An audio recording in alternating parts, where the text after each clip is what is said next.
સુરતની પુણા પોલીસે જેટી સોસાયટીમાં આઈસ્ક્રીમનો ધંધો નહીં ચાલતા દારૂની ખેપ મારતા વેપારીને 1.25 લાખના ઇંગ્લિશ દારૂ સાથે ઝડપી પાડ્યો હતો।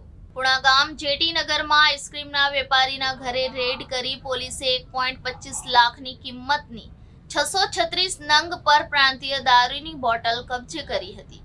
પુણા પોલીસે બાતમીના આધારે ગુરુવારે લાબુબા સર્કલ પાસેના જેટી નગરમાં રેડ કરી હતી। અહીં રહેતા અને આઈસ્ક્રીમના વ્યવસાય સાથે સંકળાયેલા નંદરામ ઉર્ફે નંદલાલ માંગુલાલ જાટે પોતાના ઘરમાં દારૂનો મોટો જથ્થો છુપાવ્યો હોવાની ચોક્કસ માહિતી મળતા કાર્યવાહી કરાઈ હતી। પોલીસની રેડમાં 10 બાય 10ના મકાનમાંથી પરપ્રાંતીય દારૂની 636 નંગ બોટલ મળી આવી હતી। પૂછપરછમાં વેપારીએ જણાવ્યું હતું કે તે આઈસ્ક્રીમનો ધંધો કરતો હતો, પરંતુ તેમાં નુકસાન થતાં તેણે દારૂનો મોટા પાયે વ્યવસાય કરવાનું નક્કી કર્યું હતું। 10 દિવસ પહેલા આ જથ્થો તેણે તેના મિત્ર બાબુજી પાસેથી મંગાવ્યો હતો।